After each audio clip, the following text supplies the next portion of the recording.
가정의 달을 맞아서 우리 지난주에 이어서 오늘은 그 가정 가운데에서 그 부부 또 부모가 자녀에게 어떻게 말씀을 하고 있는지 우리가 성경적인 그런 가치관, 또 기독교적인 세계관들에 대해서 우리가 짧은 시간이지만 잠시 나누도록 하겠습니다.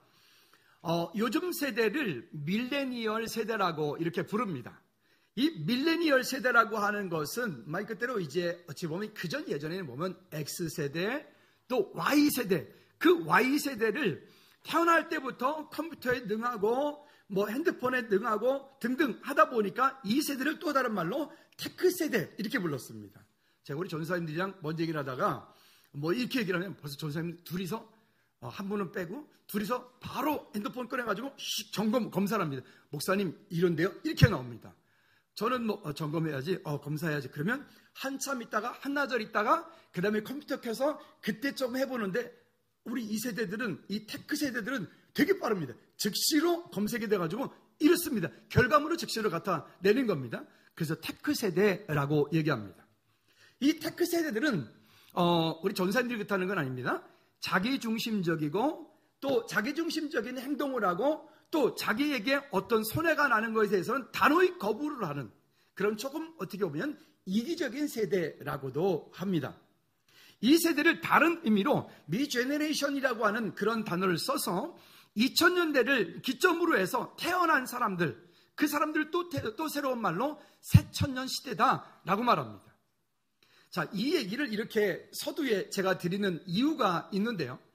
요즘 현대를 살아가고 있는 우리의 가정들, 우리 그리스도인들의 가정들이 점점 깨어지고 있고 해체되어져 가고 있고 그 해체되어지고 깨어져 가고 있는 그 내면에는 이러한 문화들이 거기에 깊이 뿌리내리고 있는 거예요. 이런 문화들이 그 작용을 하고 있다는 것입니다. 예전에 X세대, 베이비부모 세대 같은 경우에는 결혼을 하면 당연히 아이를 낳는다라고 얘기를 했습니다. 여기 우리 어른들 다 그렇죠? 당연히 아이를 낳는다라고 얘기했어요. 그런데요, 여러분 놀라지 마십시오. 요즘 세대들은 결혼을 하긴 합니다. 결혼을 해서 아이를 굳이 낳아야 된다라고 이야기하는 사람들이 그렇게 많지 않다는 거예요. 결혼을 해서 아이를 낳아야 된다, 68%. 나머지는 굳이 아이를 안 낳아도 된다는 거예요. 그러면 어떻게 하죠? 집에서 강아지를 키웁니다. 고양이를 키웁니다. 나름대로 어떤 애완 뭔가를 키웁니다. 죄송하지만 여러분 집에서 애완견 키울 수도 있고 고양이 키울 수도 있습니다. 그런데 그냥 강아지는 강아지일 뿐입니다. 그 강아지가 그 부부의 자녀가 될 수가 없습니다. 여러분 속지 않기를 바랍니다. 자, 그런데 이 세대, 이 밀레니얼 세대, 이 밀레니얼 세대를 살아가고 있는 지금 이 세대, 이 젊은이들 세대, 여기 지금 기성세대들, 우리 부모님들은 왜 요즘에 우리 자녀들과 뭔가 있으면 이해가 안 가지 않아요? 쟤는 왜 저렇게 하지? 아니, 뭐라고 얘기를 하면, 그 얘기하는, 우리 엄마 아빠들이 얘기하면 우리 아이들은 거기에 4-5마디 더 다다다닥 벌써 나는 A를 얘기하고 있는데 얘는 벌써 저기 가서 얘기하고 있지 않습니까? 그리고 이게 집에 들어오면 이 밀레니얼 세대 특징이 있다고 합니다. 집에 딱 들어오면 앉아있는 시간보다는 거의 이렇게 누워있는 시간이 많고요. 또 뭔가를 할 때는 핸드폰과 컴퓨터 이것이 없으면 빠지면 큰일 나는 것 같은 이런 세대라고 합니다.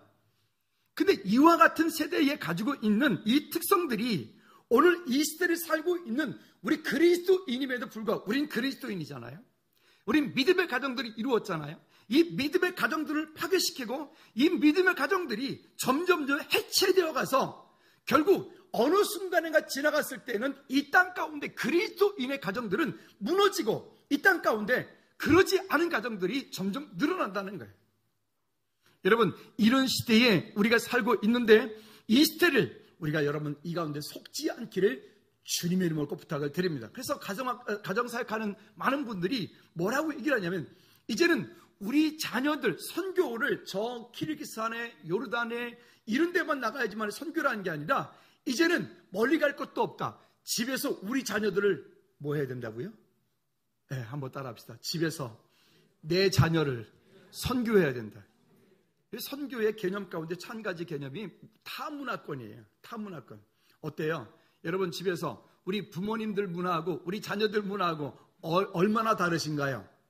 예, 만약 많이 다르다면 여러분들의 가정을 오늘 다시 회복시켜 나가시고, 아직은 그렇게 많이 안 다른 것 같다 그러면 감사하시기 바랍니다. 할렐루야. 우리의 가정들이 그렇게 많이 개념들이 달라져가고 반응들이 달라져간다는 거예요. 그러면 이 밀레니엄 세대가 그러면 무조건 다 나쁘냐? 아니요, 그렇지는 않습니다. 밀레니얼 세대가 가지고 있는 특별한 장점들이 있어요. 아주 반짝반짝한 그런 아이디어들이 있어요. 등등의 어떤 많은 장점들인데, 그 많은 장점들은 살려주고 그거는 부모들이 품어줘야 할 부분들이고, 그러나 그것에 반한 반성경적인, 비성경적인, 또 반대적인, 기독교적인 반대적인 가치관을 가지고 있는 이런 부분들에 대해서는 우리 부모님들이 더 많이 기도하면서 우리 자녀들을 성경적인, 성경의 가치를 가진 그런 가정, 그런 자녀들이 되어질 수 있도록 저와 여러분들이 오늘 세워져 나가야 될 줄로 믿습니다. 마치 그래서 이 가정사역하는 분들이 뭐라고 얘기를 하냐면, 이 시대에 우리 자녀들을 섬겨나가는 것은 청교도들이 믿음의 자유를 찾아서, 그 복음의 자유를 찾아서 그들이 그 배를 타고 그 고난을, 모든 가족과 모든 걸 다 내려놓고 그 땅을 신들이고 찾아갔던 것처럼, 어찌 보면 지금 세대가 그와 같이 하여야지만이 우리 자녀들을 믿음의 가치 위에 새롭게 세워나갈 수 있는 그런 시대가 되지 않았겠나라고 얘기를 합니다. 그러나 결론부터 말씀드리죠. 한번 따라합시다. 과거에도, 현재에도, 미래에도 성경은 변하지 않는다. 여러분, 성경의 가치는 절대 변하지 않습니다. 이 밀레니얼 세대라고 하는 책을 가정의 달을 맞아서 서점에 갔다 보니까 해서 몇 권을 이렇게 쭉 보면서 되게 혼란스러운 거예요, 제가. 그러면 이런 세대에 그러면 어떻게 목회를 해야 되지? 그럼 이런 세대에 어떻게 청소년들, 청년들에게 어떻게 다가가 줘야 되지? 이거는 내가 어떻게 다가가서 어떻게 하는 부분들이 아니라 거기에 거의 대부분의 글들이 보면 뒤 마무리할 때 이렇게 말하더라고요. 그 세대는, 기성세대는 품어줘야 되고 이해해줘야 된다는 거예요. 그러면 여기 우리 밀레니얼 세대들, 우리 부모님들 오늘부터 날 이해해주니까 오케이, 지금부터 내가 더 마음대로 되겠다? 그건 아니에요. 그죠? 네, 이런 시대라는 거죠.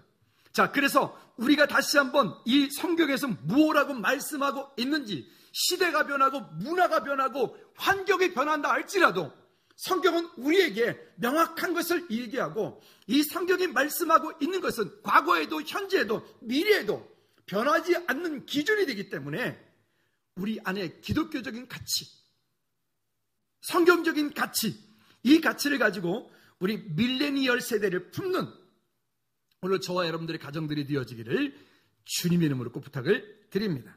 자, 그렇게 하기 위해서는 첫 번째, 질서 있는 가정을 세우라라고 하는 것입니다.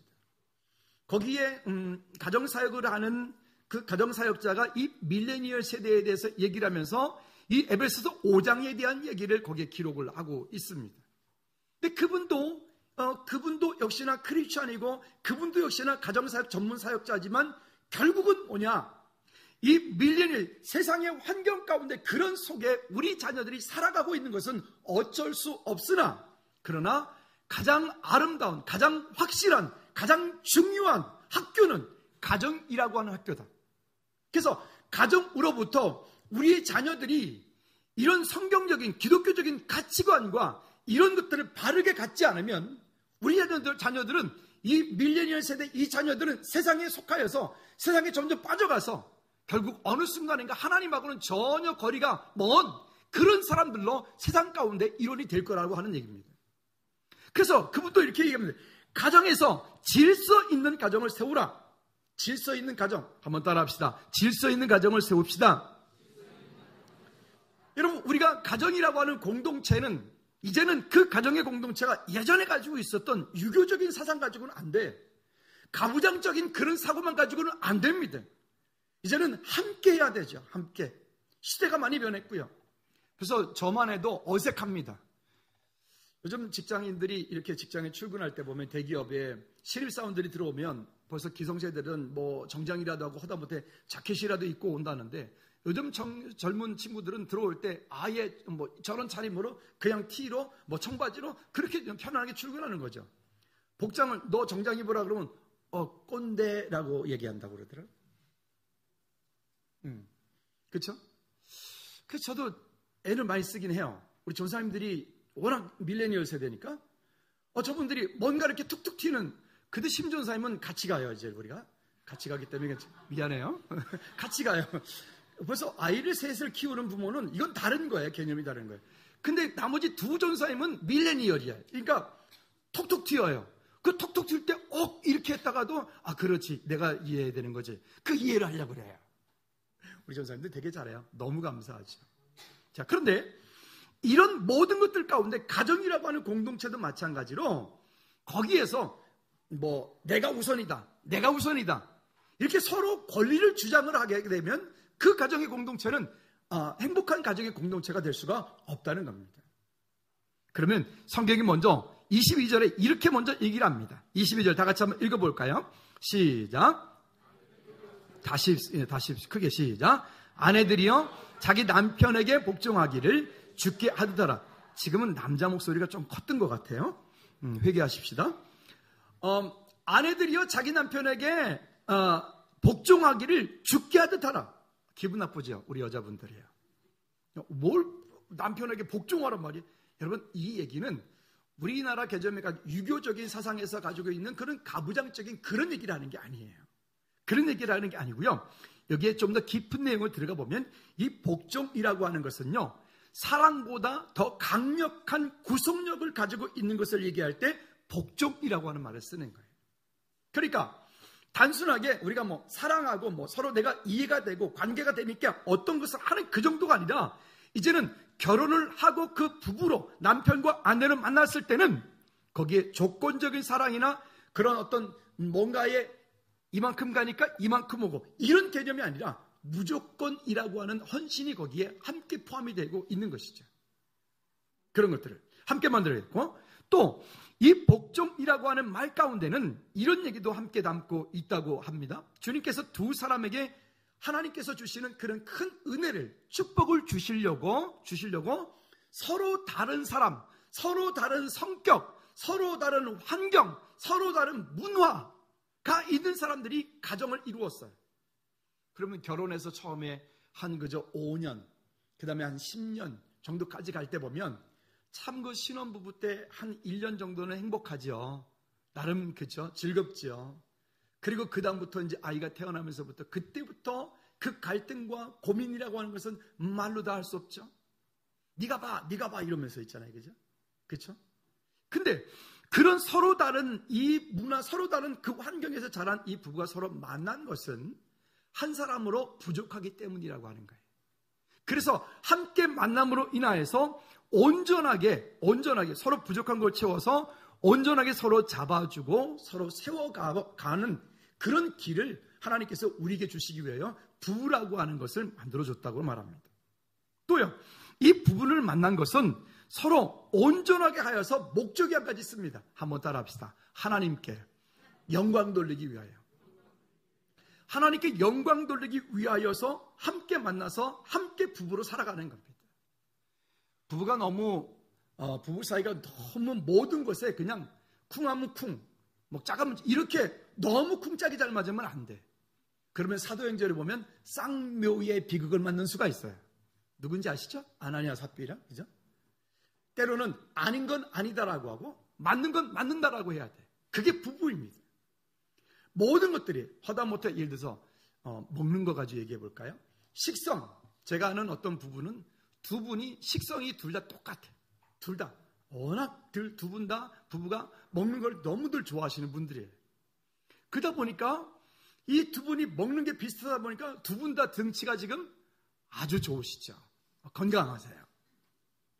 그래서 엊그제도 지난달에도 전화했더니 하는 말이 주려고 그러는데 그게 잘 안 된대요. 나는 안 먹으려고 그러는데 아내가 너무 맛있게 해놓으니까 하나만 먹어야지. 그리고 먹다 보면 10개 먹는다는 거지.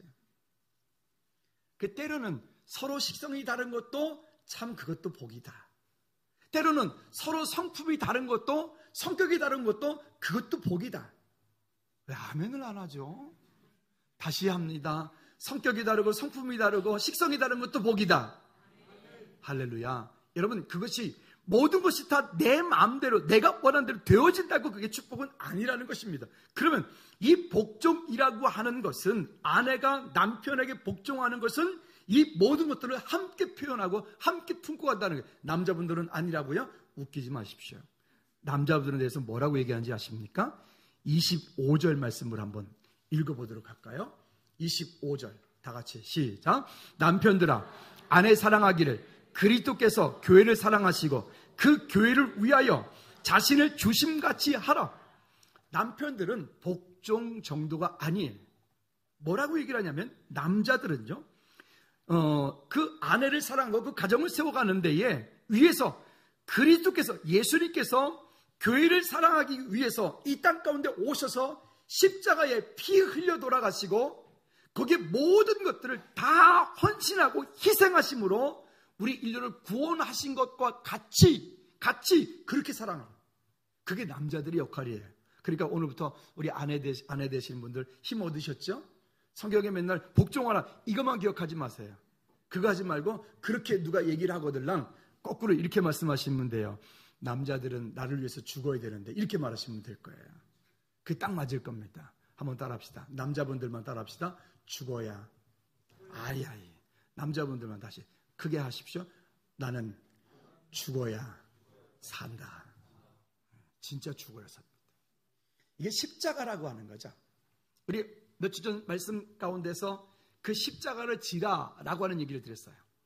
십자가를 진다는 거 참 힘들죠. 누구도 그 십자가를 지고 싶어하는 사람은 없습니다.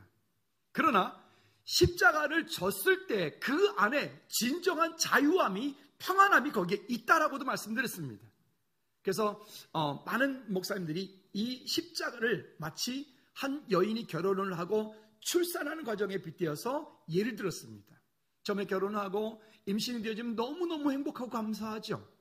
그런데 이 고민이 있습니다. 출산할 때 힘들다는데, 진통이 심하다는데, 요즘은 제왕절개 많이 하지만 그 고통을 알면서도 불구하고 그 임신의 과정 10개월 동안에 어떻게 보면 긴 시간 동안을 그렇게 애지중지하지 않습니까? 그리고 정말 진통이 오기 시작하면 그때는 막 정말 모든 것들이 그렇죠? 그렇게 해요. 그런데 그 진통도 잠시 출산하고 난 이후에 그 아이를 바라보는 순간 그때의 그 고통받았던 그것은 싹 다 없어지고 그것이 기쁨이 되고 감사가 되는 거예요. 그것이 십자가예요. 근데 이런 경우도 있죠. 결혼을 하고 시간이 지났음에도 불구하고 그렇게 아이를 갖고 싶은데도 아이를 임신하지 못한 것 때문에 평생을 그 마음 가운데 짐으로 살고 있는 분들도 종종 계시단 말이에요. 여러분, 오늘 우리에게 맡겨진 그 가정이라고 하는, 또 그 자녀라고 하는, 또 삶이라고 하는 보이지 않는 나를 짓누르고 있는 이런 저런 무게로부터 여러분, 그것이 내 십자가라면 거부하지 말고 그 십자가를 믿음으로 감당할 수 있는 저와 여러분들 되어지기를 주님의 이름으로 축복합니다. 한번 따라합시다. 지금 나를 힘들게 하는 그것이 나의 십자가다. 그러니까 그 십자가는 져야 된다고요? 내 건 져야 된다고요? 져야 되는 건 내 건 지면 안 돼요. 가장 편한 방법은 이것도 저것도 귀찮으면 그래 도장 찍어. 그러면 되죠. 근데 그 도장만 찍는다고 끝나는 문제가 아니에요. 여러분, 우리가 멀리 조금 더 보면 그 대가를 값없이 치렀을 때에 거기에서부터 받는 그 기쁨이라고 하는 것은 정말 감당할 수 없는 큰 나중에 큰 축복으로 은혜로 우리에게 다가올 것입니다. 조건이 없는 사랑의 가정이 되게 만들어야 됩니다.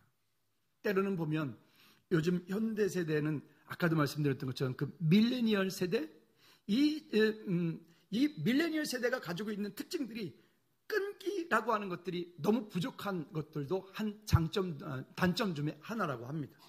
뭔가를 하다가 조금만 어려움이 오면 그것을 넘어야 되는데 넘지 않고 거기서 그냥 손 놔버리는 거예요. 그러지 말고 우리가 살아가는 동안에 우리 앞에 어떤 문제들이 올 때마다 그 문제들을 향해서 포기하는 것이 아니라 오히려 그 문제를, 그 훈련을 하나씩 믿음으로 넘어가는 저와 여러분들 되어지기를 주님의 이름으로 축복합니다. 두 번째는 어떻게 해야 되느냐? 그리스도께서 교회를 사랑하시듯이 하라는 것입니다. 우리 아까 방금 25절 말씀 읽었습니다. 가정을 세워나가고 가정을 섬겨나갈 때 남편이 아내에게, 아내가 남편에게, 부모가 자녀에게, 자녀가 부모에게 그렇게 그리스도께서 교회를 사랑하시듯이 그렇게 하라는 것입니다. 디모데전서 5장 8절 말씀에 보면 이런 말씀을 합니다. 시작. 누구든지 자기 친족, 특히 자기 가족을 돌보지 아니하면 믿음을 배반한 자요 불신자보다 더 악한 자니라. 우린 그리스도인입니다. 하나님의 자녀로서 이 땅 사는 동안에 우리의 가정을 돌보고 우리의 자녀들을 믿음으로 세워나가고 아내를, 남편을 그 가운데 하나님의 은혜 가운데 주신 은혜로 인해서 믿음으로 세워가는 일들을 우리에게 맡겨준 십자가입니다. 그럼 피할 수 없는. 근데 그 일이 힘들다고 돌보지 않아요. 그 일이 힘들다고 그냥 내버려두고 그냥 가버려요. 여러분, 그렇게 하면서 신앙생활 잘하는 사람은 그건 거짓말쟁이에요. 그러지 않고요, 정말 믿음 안에 있다면 여기 지금 말씀하고 있는 것처럼 그 가정을 함께 돌보는 그 일 가운데 서로가 섬김이 되어지는 그런 은혜가 우리 가운데 있어야 될 줄로 믿습니다. 우리 한국에는, 우리 교회뿐만 아니라 한국에는 깊이 뿌리 내리는 잘못되어진 이 공자가 있어요. 이 공자가 빨리 죽어야 되는데 왜 이 교회 안에도 그 공자가 그렇게 안 죽는지 모르겠어요. 그렇죠? 고부간의 갈등 있잖아요. 시자만 들어도 이런다, 이런 분들. 여러분, 오늘 이후 즐거우게 식구들은 그런 생각들을 바꾸시기를 꼭 부탁을 드립니다. 결국 그것은요, 이기적인 마음에서부터 나오는 것이고요. 그거는 성경적이지 않기 때문에 나오는 소리예요. 그거는 불신앙 같은 얘기란 말입니다. 성경은 우리에게 그렇게 말씀하고 있지 않거든요. 그러므로 오늘 저와 여러분들이 우리 안에서 그 대접받으려고 하는 그런 옹졸한 마음을 잊지 말고 오히려 그것을 좀 더 믿음 안에서 성숙한 믿음으로 서로가 서로에게 하나님의 은혜 가운데 세워져가는 축복이 되어지기를 꼭 부탁을 드립니다. 자, 그러니까 아내를 사랑하는 것이 교회를 하나님이 사랑하는 것 같이 하라라고 하는 것과 또 28절 말씀에도 이렇게 말씀을 합니다. 28절 한번 읽어볼까요? 시작. 이와 같이 남편들도 자기 아내 사랑하기를 자기 자신과 같이 할지니 자기 아내를 사랑하는 자는 자기를 사랑하는 것이니. 그러니까 내가 나를 사랑하는 것, 내가 나만을 위해서 가꾸는 것. 어떤 분은 그러더라고요. 집에 들어오면 쏙 들어왔다가 밥 먹고 잠자고 그 다음에 쏙 나가버린대요. 그러면 안 돼요. 그게 아내가 됐든 남편이 됐든 자녀가 됐든 누가 됐든 우리는 그 가운데 그 가정의 공동체를 서로가 서로에게 세워가는 것이기 때문에 또 그 가정 가운데 부부 가운데는 비밀이 있습니다. 31절 말씀에 우리에게 이렇게 말씀을 합니다. 그러므로 시작. 그러므로 부모를 그의 아내와 합하여 그 둘이 한 육체가 될지니. 여러분, 사람이 결혼을 하면은 그 부모를 떠나입니다. 떠나입니다. 그 떠난다라고 하는 것은 그냥 단순하게 육신만 떠나는 것을 말하지 않습니다. 영적으로 독립시켜야 됩니다. 따라합시다. 영적으로 독립시켜야 된다. 육신적으로 독립시켜야 된다. 경제적으로 독립시켜야 된다. 환경적으로 독립시켜야 된다. 이건 떠나라고 하는 이 말 가운데는 이 독립을 함께 시켜줘야 되는 거예요. 근데 그러지 않고 요즘 세대는 보면 요즘 젊은 세대들 너무 캥거루 세대가 너무 많아요. 그냥 모든 일이 있으면 부부끼리 상의해서 부부가 어떤 일을 결정하려고 하지 않고 엄마 어떻게 해? 아빠 어떻게 해? 살다 보면 싸울 수 있죠. 부부싸움 안 하고 사는 집이 어디 있겠습니까? 서로 다툼이 있을 수가 있지요. 좀 싸웠다 해가지고 쭈르륵 그냥 짐 싸들고 친정으로 간다? 그러면 또 그 친정에 정신없는 그 부모님들이 전화가지고 김서방 도대체 어떻게 내 딸을 이렇게. 그 또한 마찬가지예요. 여러분, 바라기는 우리 즐거운 게 식구들은요, 짐 싸가지고 집으로 오면 따라합시다. 내쫓아라. 진짜로. 내 딸 편을 되어주는 것이 내 딸을 위한 게 아닐 수도 있다고요. 정말로. 그럴 때는 오히려 조금 너무 하수처럼 하지 말고 좀 고수로 살자고, 우리가 좀. 그럴 때는 이렇게 좀 사위가 좀 마음에 좀 안 들어도 원래 마음에 안 들지. 며느리 원래 마음에 안 들지. 내 아들이 최고고 내 딸이 최고지요. 그죠? 내가 내 아들을 어떻게 키웠는데, 내가 내 딸을 어떻게 키웠는지 아니, 그러면 입장 바꿔놓고 생각해 보세요. 그러면 그 사위는요, 그 집에서 그렇게 안 컸겠어요? 그 며느리는요, 그 집에서 그렇게 안 컸겠어요? 왜 내 자식만 생각하냐고요? 왜 이렇게 수가 낮냐고요?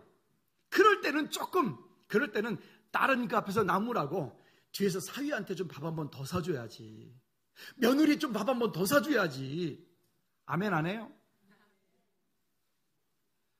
우리가 좀 뭔가를 이렇게, 우리는 그 너무 오랜 시간 동안 우리나라의 그 몇천 년 동안 내려오고 있는 이 유교 사상이 너무 깊이 뿌리 내려 있다 보니까 서로가 서로를 주장하려고 그래.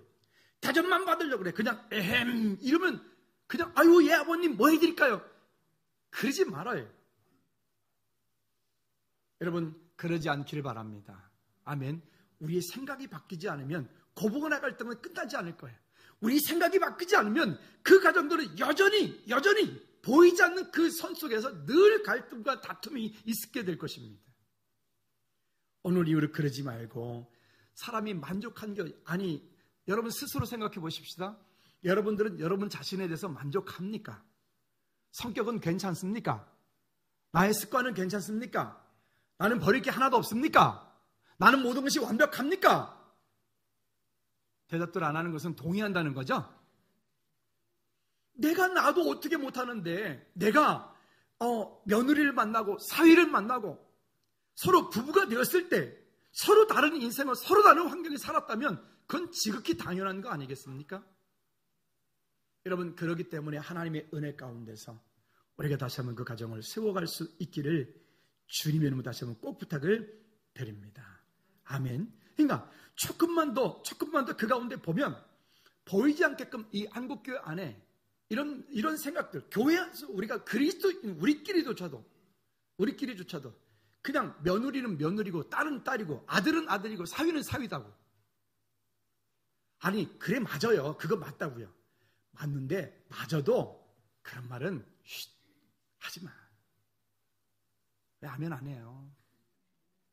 맞는데 맞더라도 그런 말은 하지 말자고요. 그리고 기왕이면 편을 내 딸, 내 아들 편 들지 말고 어떻게 하라고요? 며느리, 사위 편 들으라고요. 우리 조금 수를 좀 높여 살자고요. 아멘. 꼭 저 명절 때 이렇게 뭐 하면은 또 그 용돈을 주더라도 꼭 내 딸, 내 아들 주지 말라니까는 내가 누차 그렇게 말을 해도 누구 주라고요? 며느리 주라고요. 명절 때는 뭐 며느리 주는 게 최고 좋아. 이렇게 하라고요. 그래서 우리 안에서 좀 보이지 않는 그 안에 어떤 그리스도인으로서의 가정을 아름답게 세워가는 것들을 우리가 이야기를 하면 좋겠다 생각이 듭니다. 그러니까 요즘에 현대에 이 아까 밀레니얼 세대가 가지고 있는 또 다른 특징 중에 한 가지가 뭐냐면 이 인터넷과 스마트폰 그리고 이 TV, 이놈의 TV가 이게 정말 아직은 사탄이야. 어느 정도로 사탄일까요? 요즘에 TV에 나오는 단골 그 얘기가 뭐냐면 요즘에 나오는 것 중에 한 가지가 조금 지났는데 얼마 전까지 꽤 작년만 해도 이런 얘기가 조론. 이게 어디 거지발사기 같은 그런 아주 못된 것들이 그런 걸 만들어낸 그것도 유명한 연예인들이 대놓고 자기는 조론했다고 그걸 자랑이다. 등신이. 아니요 여러분 그런 얘기 없어요. 한 집에 살고 있지만 이혼은 안 했지만 서로 부부로서의 역할들을 서로 안 하겠다는 거예요. 여러분 그건 사탄이 하는 짓이에요. 사탄의 통로예요. 우린 그런 개념과 더불어서 우리는 그런 가치와 더불어서 세상의 가치가 더불어서 사단이 가져오는 그런 가치와 더불어서 우리 그것을 대적하여서 끊기를 주님의 이름으로 다시 한번 꼭 부탁을 드립니다. 할렐루야. 그러면 세 번째로 어떻게 해야 될까요? 영적인 자녀로 양육하라는 것입니다. 내 자녀가 절대로 지옥 가지 않도록 내 부모 형제가 내 남편이 내 아내가 지옥 가지 않도록 어떠한 희생과 대가를 치르더라도 사랑하는 그 자녀와 남편과 아내가 이 땅 가운데서 천국을 소망하고 천국 백성 되어지도록 우리 자녀들이 세상 가운데 살아가면서 군대에 가 있던 직장 생활을 하든 어떤 동행에 가든 저는 크리스찬입니다 라고 자기 자신을 담대하게 나는 그리스도인입니다 라고 말할 수 있도록 아멘. 한번 따라합시다. 나는 그리스도인이다. 할렐루야. 나만 그리스도인이 되면 안 되고 내 자녀가, 내 손주가, 내 며느리가, 내 가족들이 모두가 다 담대하게 어느 곳에 있던 나는 그리스도인이다. 여러분, 이 일을 위해서 우리는 엄청난 대가를 치르고라도, 이 일을 위해서 우리는 정말 청교도들이 그 고향 땅을 떠나서 그 땅을 갖던 것처럼, 아까 제가 말씀드렸잖아요. 요즘에 우리 자녀들을 바라볼 때 여러분들은 정말 선교하는 심정으로 우리 자녀들 섬겨야 돼. 그러니까 가정에서부터 부모 자녀가 사이가 자꾸만 벌어져 가고 있고, 가정으로부터 자꾸만 떨어져 가고 있는 이런 안타까운 현실들이 이 시대라는 거예요. 이 시대를 살고 있는 우리 모두가 다시 한번 돌이켜 어떻게 하든 그 가정을 영적인 자녀로 양육을 하고 영적인 가정 환경을 만들어 갈 수 있는 가정의 천국, 하나님께서 세우신 공동체, 직접 세우신 공동체가 두 공동체가 있어요. 그 첫째가 뭐죠? 가정이라고 하는 공동체. 가정은요, 하나님께서 직접 세워주신 거예요. 그리고 교회 공동체. 그래서 어떤 이유로든 가정이라고 하는 공동체를 깨트리는 일과 교회 공동체를 깨트리는 일은 이건 사탄이 하는 짓이에요. 여러분, 평생 살아가면서 이 나뉘는 일, 깨트리는 일들에 대해서는 절대로 하지 않기를 주님의 이름으로 꼭 부탁을 드립니다. 극동 방송을 듣고 가는데 한 집사님이 간증이 거기에 이렇게 나왔습니다. 근데 그 간증에 보니까 이 여자 집사님은 남편은 일찍 돌아가셔서 혼자서 3남매를 키우셨는데 얘기를 들어보니까 이 남편이, 이 여자 집사님이 그렇게 하다가 이제 연세가 드신 상황에서 본인이 암이 걸렸어요. 병원에서 3개월에서 6개월밖에 못 산다라고 하는 확정 판정을 받았어요.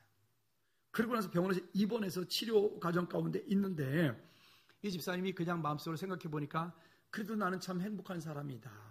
왜 그냥 그 첫째 아들은 대학병원의 교수이면서 의사예요. 둘째 아들은 우리나라 어떤 큰 회사의 그 임원이면서 뭐 하는 거예요. 셋째 딸은 어떤 중견 그룹의 회사에 취업해서 들어가서 열심히 일을 하고 어떻게 하니까 회장님 눈에 띄어서 그 회사의 며느리가 되고 그 회사의 이사가 되었어요. 그러니까 어찌 보면 환경이라고 하는 그런 모습으로 보면 정말 최고의 자녀들을 키워놓은 거죠. 완벽하죠.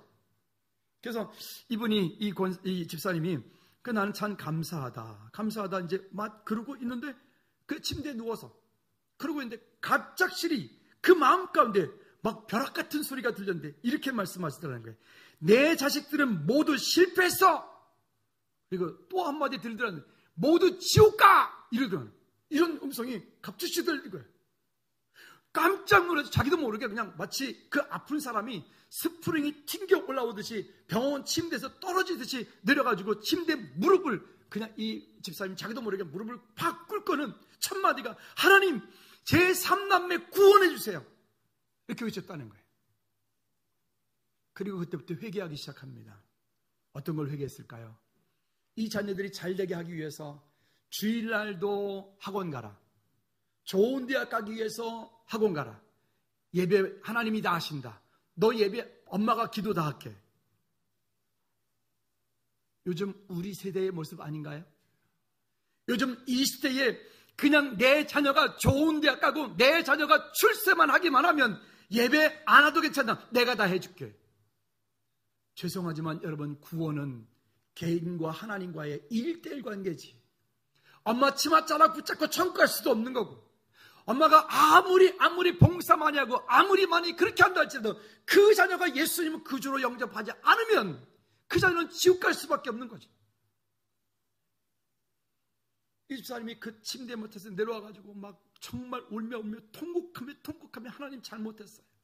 내가 내 아이들 출세하게 하고 내가 내 아이들 좋은 대학 가게 하고 내가 내 아이들 그렇게 하는 것이 전부인 줄로 알고 그것에만 미쳐서 살았지 그 내 자녀들이 하나님을 믿도록 나는 하지 못했어요. 어느 땐가 그 자녀들이 성장하면 알아서 교회에 올 줄 알았어요. 근데 오지 않는 거예요. 그렇게 한 이틀을 밤낮 없이 울면서 통곡을 하면서 기도하면서 그 통곡하고 너무너무 기도하니까 병원에서 갑작스레 이분이 금방 어떤 문제가 온 줄 알고 그 처치실이라고 했잖아요. 처치실로 옮겨갔다는 거예요. 정신 차리고 보니까 처치실에 있더래. 처치실은 왜 가냐면 어떤 급한 뭔가 이렇게 가는 거예요. 그래서 이분이 그 가운데 회개하고는 내 마지막 사명은 내 자녀들을 천국 가게 하는 거다. 이렇게 마음 가운데 굳게 마음을 먹고는 큰아들을 부릅니다. 너 오늘 저녁 퇴근하고 나를 볼 수 있니? 그 큰아들이 들어오자마자 큰아들 앞에 이 어머니가, 아픈 어머니가 무릎 꿇고는 손을 잡고 엉엉 옵니다. 아들아, 내가 너한테 정말 잘못했다. 내가 너한테 정말 잘못했다. 그러니까 아들이 갑자기 깜짝 놀라가지고 아니 왜 그러시냐고. 어머니가 말합니다. 네가 이 땅 가운데 그렇게 사는 동안에 공부 잘하고 좋은 대학 가고 그렇게 하면 될 줄 알았는데 정작 나는 지금 천국 가는데 너는 지금 천국 못 가니 그게 내가 가장 큰 실패다. 그게 내가 가장 큰 실패다. 가장 큰 아픔이다. 그 아드님이 어머니하고 무릎 꿇고 이렇게 말합니다. 엄마, 이번 주부터 애들 다 데리고 교회 갈게요. 이번 주부터 애들 다 데리고 교회 갈게요. 아멘을 안 해. 교회 갈게요. 그 다음 주에 또 둘째 부릅니다. 대기업 다니는 이사. 이 친구는 더 심합니다. 술, 상무 뭐 있죠 그런 거. 이런 친구예요. 세상이 너무 좋은 친구예요. 근데 또 효자야. 엄마 이러면 제일 먼저 달려오고 제일 많이 울고. 왜 그런 사람이 있지 형제가 안에 보면. 불렀어요. 오자마자 역시나 그 둘째 아들을 보는데 마음이 너무너무 미어지고 아픈 거예요. 엄마가 또 붙잡고 울면서 그 아들 앞에 무릎 꿇습니다. 근데 확실히 성격이 또 이렇게 베드로 같은 사람은 그렇게 또 예수 믿잖아요. 그 아들도 하는 말이 엄마 오늘부터 아니 이번 주부터 당장 애들 데리고 나도 교회 간다. 딸도 마찬가지로. 근데 놀라운 일이 벌어졌습니다. 132 3개월에서 6개월밖에 못 사신다 했는데 그 이후로 지금도 살아계신 거예요. 할렐루야. 할렐루야. 그래서 이분이 이렇게 간증하시더라고요. 내가 지금 살아있는 이유는 내 자녀들 위해서, 손주들 위해서, 또 하나님 선교하고 싶어요. 자기는 정말 힘들고 가난할 때도 그 기도는 빼놓지 않고 했대요. 근데 정작 돌이켜보니까 안 했대. 안 했다는 거예요. 아니, 안 한 게 못했다는 거예요. 없어서, 힘들어서. 그래서 자녀들한테 얘기를 했대요. 내가 사실은 이렇게 처녀 때부터 나 선교하려고 그랬는데 지금까지 못했다. 난 지금 능력이 안 되니 너희들이 이거를 대신해 줬으면 좋겠다. 그래가지고 그 자녀들한테 매달마다 이렇게 정한 금액들 있죠. 각출을 해서 그 어떤 선교지에 본인이 꼭 가고 싶어서 선교지에 매달마다 선교연금을 이렇게 작은 양이 아닌 꽤 큰 돈을 이렇게 후원한다고 하는 얘기를 하더라고요. 여러분 때때로 우리가 사는 동안에 뭔가 착각하고 사는 경우가 많은 것 같아요. 이 땅에서 정말 의사가 되고 대기업 임원이 되고 뭔가가 되면 성공한 것처럼. 아니요, 죄송하지만 그 모든 것들을 다 얻었다 할지라도 그 가운데 예수 그리스도를 만나지 못하고 있고 그가 만약 지옥 가는 백성이 되고 있다면 그건 성공한 게 아니에요. 지난번에 이런 말씀 드렸죠.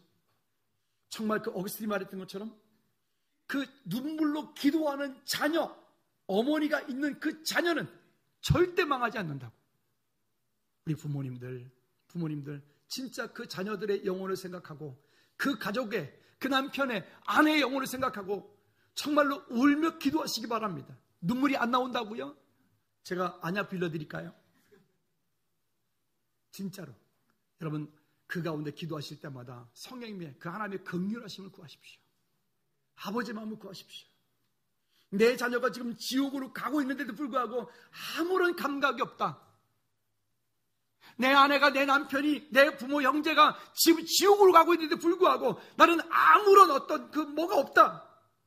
여러분 먼저 회개하셔야 돼요. 그리고 그 가족 모두가 천국 백성 되어지도록. 아니요, 여러분들이 강권 어떤 대가를 치르고라도 아까 어떤 심정으로? 선교하는 심정으로 그 가정을 세워가기를 주님의 이름으로 꼭 부탁을 드립니다. 그러면 자녀들은 어떻게 되느냐? 아까 우리 교동문도 읽었지만은요, 자녀들은 주 안에서 순종하라.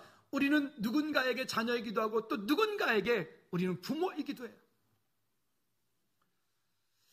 봄이 되어지니까 처음에 아버님 작년 가을에 소천하시고 나서 몇 개월 동안은 너무 감사했어요. 그냥 오랫동안 덜 아프시고 천국 가시니 감사하고, 그래도 하여튼 이렇게 감사했어요. 근데 이제 올 봄 되면서 이렇게 꽃 피고, 또 저희 아버지 진달래 유난히 참 좋아하셨는데 꽃 피고 그러니까 보고 싶은 거예요, 아버지가. 그러니까 자식이니까 그런 마음이 더 들 수 있는데요, 못 해준 것만 더 많이 생각을 하고. 참 무뚝뚝하신 분이었어요. 어디 여행 좀 가자고 그렇게만 해도 오직 집 밖에 몰라. 그렇게 융통성 없는 사람은 참. 근데도 불구하고 아버지가 얼마나 보고 싶은지 유난히 더 그렇더라고요. 유난히. 여러분, 이게 시간이 많지 않은 것 같아요. 제가 아버님을 먼저 보내드리고, 또 지금 어머님도 그렇게 몸이 이렇게 뭐 썩 컨디션 좋은 것 아니고, 또 지난주에 우리 순천 다녀오면서 우리 장모님도 여전히 그 어머니는 막 그 멘탈이, 정신이 강하시니까 여전히 일하시지만 그러시더라고요. 이제는 안 아픈 데가 없어. 그러시는데 그 마음이 참 어떻게 하면 좋을까. 여러분, 할 수 있을 때 우리가 부모님께 그렇게 하는 것이 우리가 해야 될 일 아닌가. 근데 좀 우리도 또 이렇게 어떤 세상 살다 보니까 쉽지 않고, 그러다 보니 짜증나고, 그러다 보니 또 화나고, 그런 일이 있죠. 그러나 성경은 우리에게 분명히 이렇게 말합니다. 내 아버지와 어머니를 공경하라. 이것은 약속이 있는 첫 계명이니. 아멘. 여러분, 우리가 부모님에 대해서는 조건도 없잖아요. 자식 내리사랑이라고 제 방 앞에 유리를 잘라서 문을 냈어요. 문을 내고 성가대 연습하는데 제가 왔다 갔다 하는데 자꾸만 차는 게 방해를 하는 거죠. 앞에 유리를 자르고 문을 내고 이렇게 했는데, 근데 이제 도와주신 장로님이 저 꼭대기에 그 문이 있었어요. 예전에 한 4년 전에 사다 놨던 문이 뭐 청소하다 보니까 나오더라고요. 그래서 그 장로님 커피 마시러 갈게요. 장로님, 이거 저기 이렇게 있는데 이거 여기 달면 딱 좋겠어요. 그랬더니 이 장로님이 다 하시면 그래요 목사님, 나 내일 시간 돼요. 내일 하죠. 그래서 금요일날 뚝딱 아침에 와가지고 저거 그냥 자르고, 그냥 유리 자르고, 그냥 뭐 이렇게 하죠. 어제까지 마무리했는데요, 장로님이 이제 3주 전에 손녀딸을 낳았어요. 하실 말씀이 이런 거죠. 아이고 목사님, 너무 이뻐요. 우리 저 뒤에 할아버지, 어떠세요? 아이고, 그죠? 유아실에 애기, 엄마들은 지금 힘들지 키우느라고. 그러니까 할머니 할아버지들 볼 때는 너무 그러지 마세요. 제가 지난번에 모 집사님께 말씀드렸더니 모 집사님께서 저한테 그러시더라고요. 목사님, 제가 예언하는데요, 목사님은 저보다 아마 10배 더 할걸요? 그러게요. 그럼요. 그 사랑하는 게 얼마나 귀중합니까? 그 사랑 먹고 그 아이들이 크는 거니까요. 할렐루야. 그 가운데서 여러분 아름다운 가정을 믿음으로 세워갈 수 있는 우리 모두가 되어지길 바랍니다. 이런 생각이 들어요. 부모에게 받은 거 부모님께 진짜 그냥 10% 20%만 해드려도 본인들은 참 잘한다 할 텐데 우린 참 그렇게 못하잖아요. 여러분, 장수하십시오. 네, 근데 장수의 비결을 제가 알려드릴게요. 교동문 보실래요? 교동문. 오늘 여러분 교동문 읽으셨잖아요. 여기 교동문에 보면 이렇게 내 부모를 공경하라. 그리하면 내가 내 하나님 여호와께서 내게 준 땅에서 내 생명이 뭐하리라? 길리라. 효도하면 그 다음에 맨 끝에 시작. 내 아버지와 어머니를 공경하라. 이것은 약속이 있는 첫 계명이 이로써 내가 잘되고 땅에서 뭐하리라? 장수하리라. 우리 즐거운 교회 지체들 모두 장수하시기 바랍니다. 아멘. 그리고 내 자녀에게 너 나한테 효도해. 백날 첫날 해봐야 소용없어요. 여러분이 하십시오. 우리가 하면 됩니다. 우리가. 할렐루야. 그래요. 그래서 우리 가정들이 하나님의 은혜 가운데 아름답게 세워져가는 그런 가정이 됐으면 좋겠고요. 그리고 4절 말씀에 말합니다. 교훈과 훈계로 양육하라. 여러분, 이 성도의 무기는요, 우리 그리스도인들의 무기는 에베소서 4장 23절 24절 말씀에 이렇게 얘기를 합니다. 세번역 성경을 한번 읽어볼게요. 시작. 마음의 영을 새롭게 하여 하나님의 형상을 따라 참 의로움과 참 거룩함으로 지으심을 받은 새 사람을 입으십시오 라고 말합니다. 우리 그리스도인들의 무기는 의와 진리와 거룩함입니다. 여러분, 세상이 어떠하든, 밀레니얼 세대가 어떠하든, 테크노 세대가 어떠하든, 미 제너레이션 세대가 어떠하든, 여러분, 그게 속지 마십시다.